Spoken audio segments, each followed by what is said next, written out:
nwa keta ụlọ keta mmụọ assistance adọtugo m chi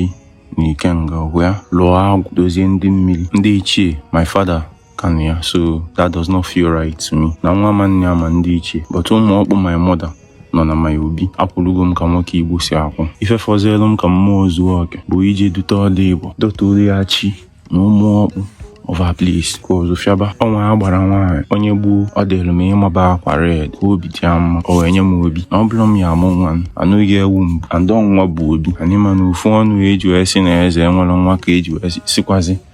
na ụmụ eze enye ezikwa efe na ụmụ eze tojuzikwa n'ama ife afụrụ n'anya nyaghachi Yahoo, go and pack all your belongings in your father's house in one place. Took off and off because all these one of my people now be very soon. Holy Ezumezu serves you as an Igofo guide and a tutorial. Chilu Holy Ezumezu emote Igofo. Every morning, tinye and repeat na akposia ike, na aga olu, na aga school, just na where. All in on a more call.